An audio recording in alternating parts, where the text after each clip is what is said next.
o espectro da preparação para produzir um fruto indefectível, que irraie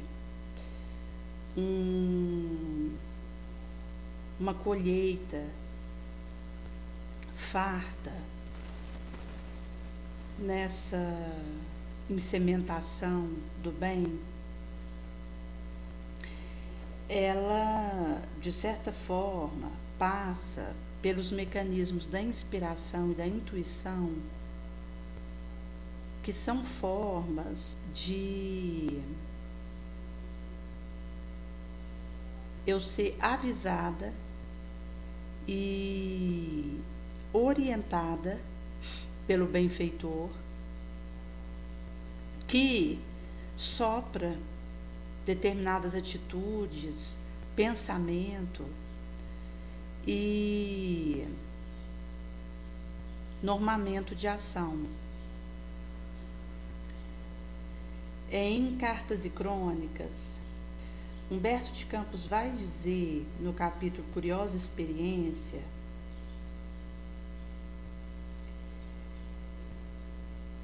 de uma moça que havia se preparado no astral para uma dedicação na lide mediúnica, jazia numa condição deprimida,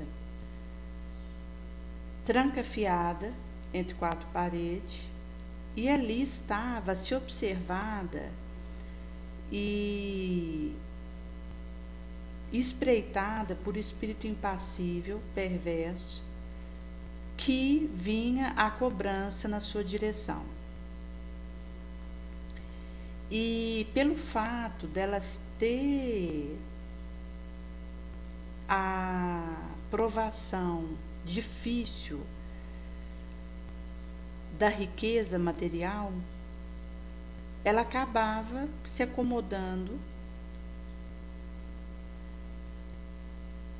e permanecendo em casa, e isso só fazia fortalecer o seu ensimesmamento, essa concha na qual ela se escondia e permanecia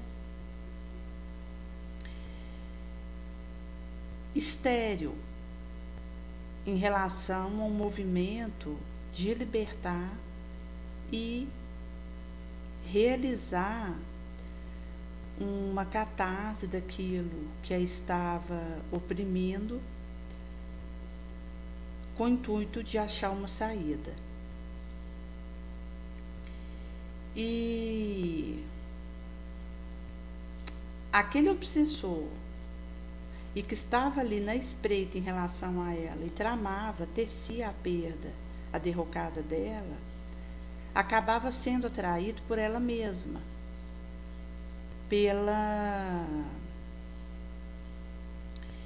vibração que ela emitia.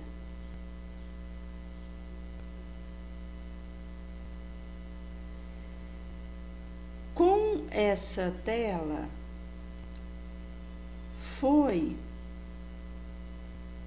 feito um prélio para fazer chegar o auxílio a ela e recambiá-la para um reequilíbrio.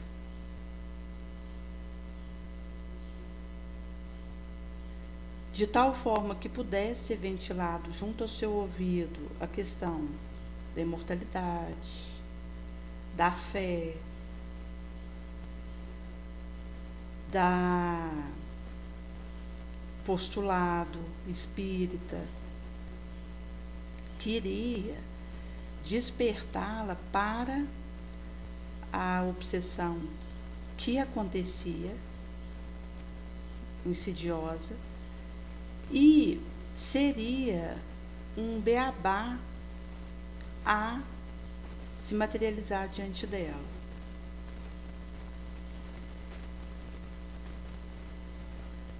Então ela estava aí nesse empeço, presa a si mesma.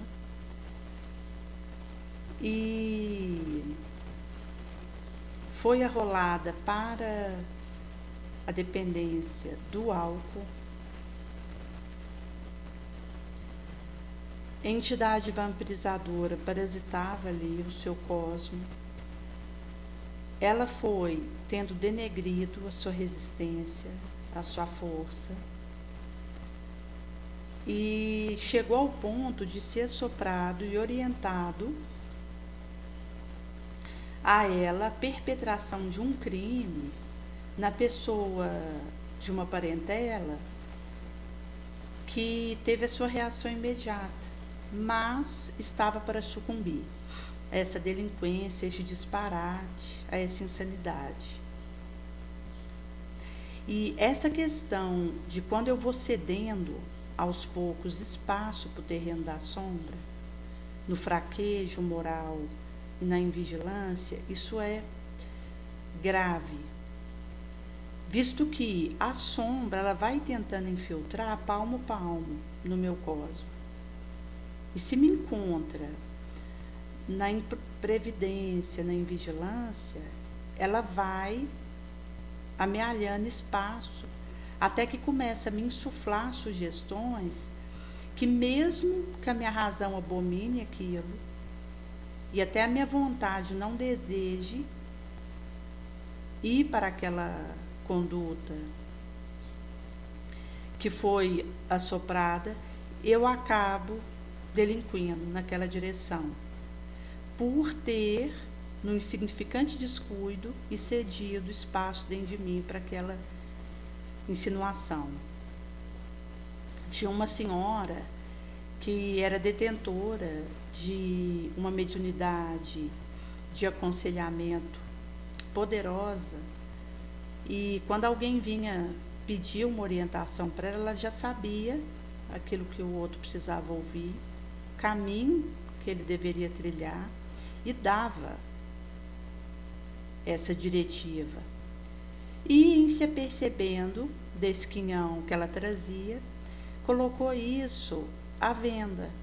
Ela passou a cobrar a sessão para ter com ela, e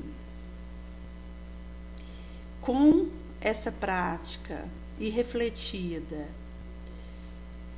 enriqueceu o cofre ali da família, reformou a casa, passou a ter um outro estilo de vida, matéria pela matéria. E com o tempo ela passou a ter essa mesma voz que falava para ela aquilo que deveria passar para quem estava diante dela, o consulente expectante de auxílio, a avisar para ela fazer determinadas coisas que vinha contra ela mesma. Isso posto, certa feita, ela pôs uma água para ferver, sob indução e insinuação da entidade da sombra, que fez ela virar isso no próprio rosto. Do lado direito, essa água fervente pegou, obrigando ela a uma série de cirurgia nessa região, que mesmo assim não resolveu. Ela ficou com uma cicatriz evidente ali, dessa marca nefanda, daquela água fervendo sobre o rosto. E a voz que insuflava ela foi intensificando depois disso, quando ela se apercebe recebendo orientação para pegar uma tesoura e varar o coração da filha. E em sendo avisada que ela ia acabar fazendo isso mesmo, porque ela resistia, não queria aquela ação, como foi a questão da água fervente, que naturalmente que ela teve uma resistência em fazer isso, porque sabia que aquilo ia se machucar, mas foi arrolada, arrastada nessa direção. E quando veio o comando para atravessar essa tesoura contra a filha, ela, desesperada, foi em busca de ajuda e E foi quando ela se fez consultar com o Jair, que é o psiquiatra espírita, e ele relata no livro dele essa historieta, mostrando que na condição ali que ela caiu, de subjugação, que pode ser corporal ou moral, no caso dela ali, ela estava nessa subjugação corporal que levou ela a ter ações contra ela e já estava levando ela a ter contra outrem, mas a moral dela já estava subjugada, passou por um insignificante descuido de conduta em relação a permitir que a sombra fosse ganhando espaço dentro dela. Quando ela começou a vender aquilo que ela tinha recebido num título precário de empréstimo. E a mesma coisa se percebe a situação dessa moça que veio com um compromisso, uma tarefa importante da mediunidade, mas que mesmo que ela não estivesse vendendo a sua energia medianímica para se enriquecer, inclusive porque ela já veio num berço de ouro, ela estava sendo assodada para sucumbir na delinquência, na loucura, na insanidade, devido ao ensimesmamento em que ela foi insuplada a acontecer. E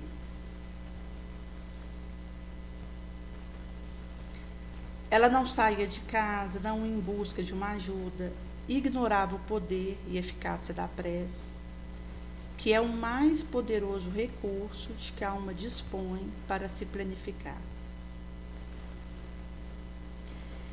E eu vou conseguir abeberar e ser beneficiada pela oração na pauta da minha conduta de pensamento, na minha atitude mental, que reverbera na minha ação. Que aí, essa evolução da prece, ela entranha minha alma e pode me beneficiar com mais eficácia, até na vitória sobre o meu mal pendor.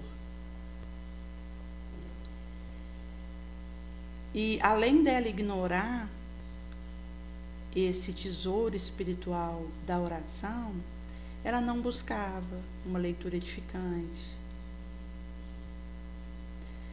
E estava intoxicada, sem recorrer a algo que pudesse aliviar a situação, e já ia para um caminho de rumo sinistro. Foi quando Macena, o benfeitor, se apercebeu de que a única coisa que ela usava como contato com o meio exterior alienígena a ela era a televisão, e tentou forma de levar a doutrina espírita por meio de uma possibilidade de ter uns 20 minutos de espaço num determinado canal secular para falar dessa doutrina, para fazer chegar nela a mensagem consoladora. E essa expectação fervorosa, esse desejoso de auxiliar essa moça, não teve a sintonização e a reciprocidade dos 9 companheiros ali do centro espírita que poderiam ter assumido esses 20 minutos para fazer chegar auxílio a quem precisasse. Então, desde a Lara, que era diretora ali, maioral, disse que o espiritismo não necessitaria de TV, porque existe o centro espírita. Um outro que havia chegado recentemente havia iniciado a palavra e riposta que o templo espírita é sim o ninho da palavra doutrinária, mas isso não impediria de comentar o princípio e levar o eflúvio espírita em benefício da humanidade, para aquele que estivesse ali em condição de má sorte, seja num supermercado, seja num salão, seja numa casa, seja no rádio, num determinado programa de TV ou numa ruela. E vai dizer que se eu for falar do bem e tentar fazer chegar essa terceira revelação apenas na casa espírita, no centro de oração, o mal ficaria com um campo, uma arena livre, desimpedido,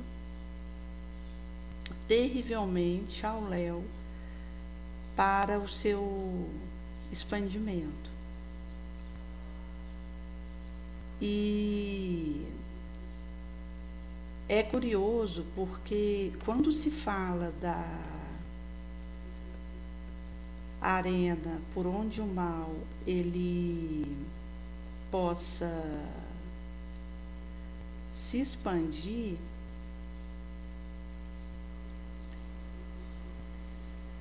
entra a questão de deixar de fazer todo o bem que eu posso e como isso dá espaço para que o mal fermente e expanda. No Livro dos Espíritos, na questão 642, Kardec pergunta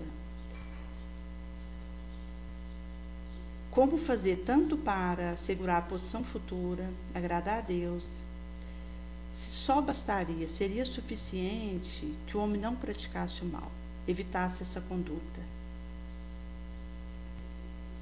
E foi feita a retorção que não, que era imperioso fazer no limite da minha força, até onde eu aguentasse ir todo o bem que me fosse possível. Porque eu vou responder pelo mal que resulta de não haver praticado todo o bem que podia. Isso quer dizer que se eu fico aquém do que eu poderia na prática do bem, isso vai fazer resultar um mal. Inclusive, nesse mesmo livro, no capítulo Consciência Espírita, Humberto Campos ele coloca a situação da responsabilidade do espírita que recebe esse quinhão de confiança e essa liberdade que eu tenho de usar isso que me foi concedido para favorecer a tantos que ainda estão em grade de inibição, de uma imaginação, de uma ilusão no capítulo da crença, da fé, ao qual o Espiritismo vem descerrar o véu. Porque esse amplo cabedal de conhecimento e de fanal, ele precisa ser revertido. Porque se considerar tanto aqueles que estavam ali na turba, insana, e amotinada que torturava Jesus, quanto os próprios romanos ali da primeira era cristã que perseguia e queimava os cristãos. E aqueles que, inclusive, no subsequente vieram a ter as perseguições da Inquisição, fazia acontecer em relação ao que não professava a fé católica, que eles foram recebendo novas oportunidades de depurar o que haviam feito em reencarnações na Terra mesmo, e que muitos já até se liberaram, já nem reencarnam mais aqui, já se elevaram para outros orbes, enquanto outros ainda estão retornando para cá, mas já em lides finais de expiação e de refazimento moral, porque não tinham o conhecimento para agir de outra forma.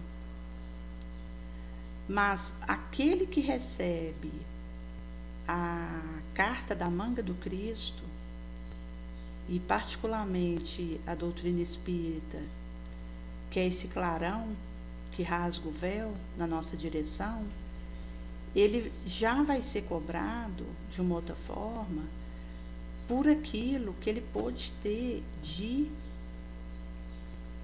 subsídio e de preparo para seguir após o Cristo. E nesse sentido que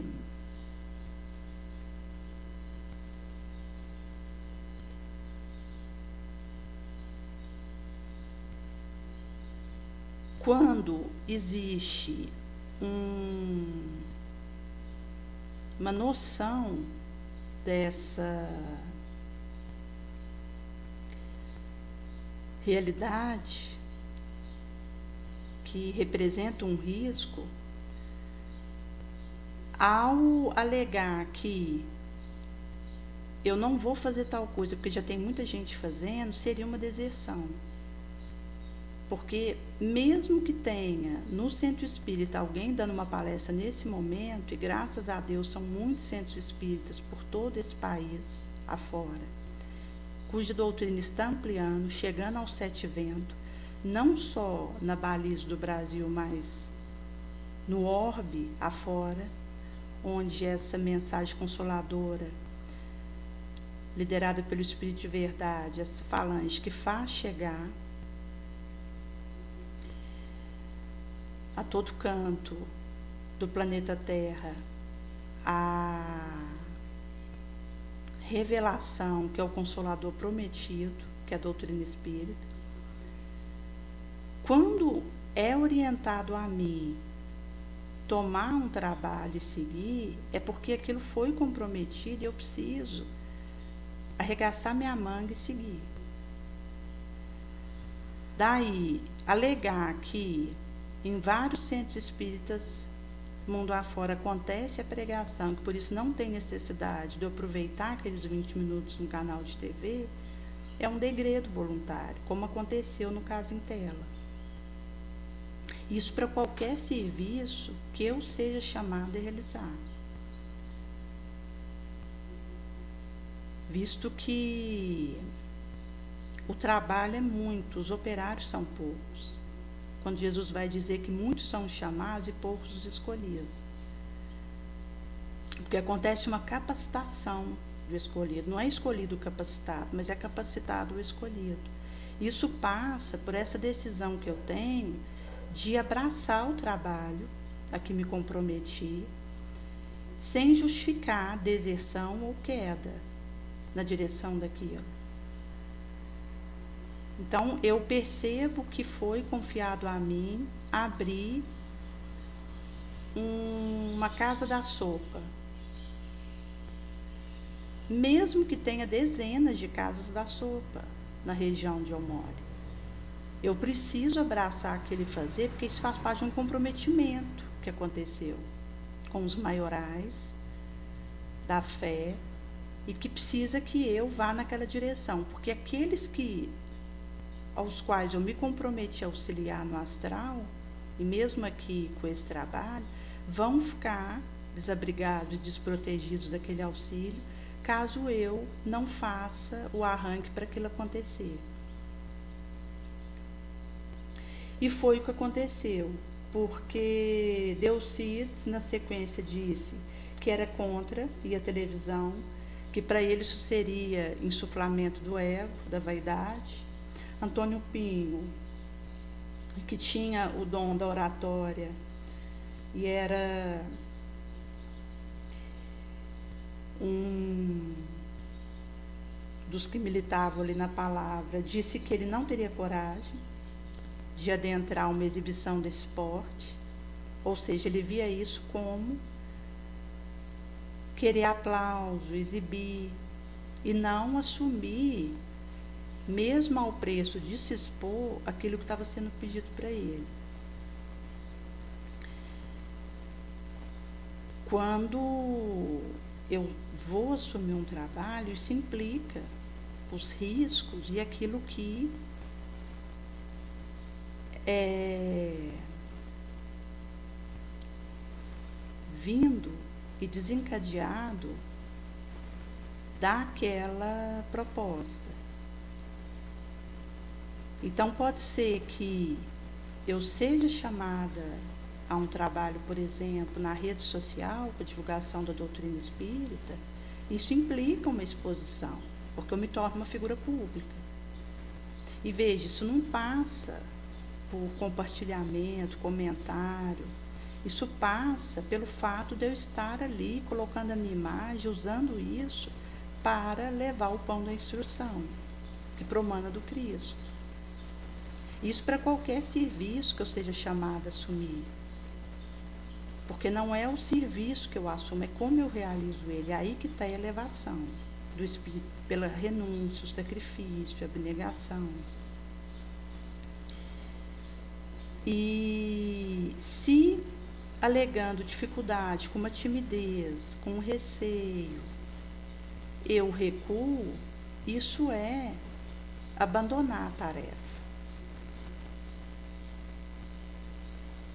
E para o abraçador do ir após o Cristo, que toma o serviço edificante, é preferível não saber se o que eu recebo é vai ao aplauso, porque na verdade eu não estou presa a isso. A proposta é seguir fiel no desiderato e, mesmo que à custa do sacrifício,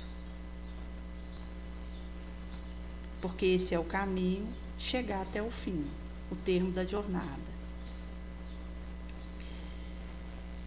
E Divaldo vai dizer isso, que não é importante saber se o que está vindo é confete ou é uma crítica desonesta, mas eu estar cônscia de que o Cristo está empenhado na minha mão. Isso passa por acolher aquilo que seja a opinião do opositor, do não opositor, porque isso vai me ajudar a melhorar aquilo que eu faço, mas sem parar nisso, usando isso como um trampolim para avançar nessa sementeira.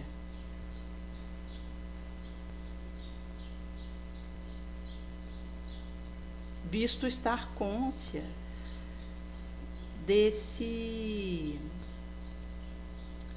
momento de realmente decisão e aproveitar o tempo, que passa como um instante na eternidade. 100 anos aqui é um sopro e realmente é preciso correr atrás desse aproveitamento. O Meira, no subsequente, diz que também não iria, e Os outros 5 que ainda não tinham se pronunciado, com decisão, disseram que falar do espiritismo na TV não está correto. Daí, um outro falou que quem quisesse aprender dessa doutrina, que vá a um centro espírita. O outro também não concordou, disse que ele não era de teatro, de picadeiro. O outro disse que estaria fora de cogitação, que não iria. E houve esse desapontamento daquele que havia ofertado para que fosse assumido esse trabalho. E foi feita a visita à jovem obsedada. No momento em que foi acordado levar o auxílio para ela através daqueles 20 minutos ali no canal da TV. Eram 10 horas na sexta-feira, referida em que seria transmitido a boa nova, caso ele tivesse acolhido o trabalho. Ela estava exatamente à frente da TV vendo um vídeo. Aqueles minutos preciosos que seria reservado para comentar e levar o espiritismo estavam sendo aplicados e direcionados para um programa festivo em que o uísque era exaltado. E na perplexidade foi fitado o sorriso simpático de uma teleatriz que fazia um chamamento convidando para beber uma marca que havia saído recentemente de uísque, dizendo que era saborosa e uma delícia.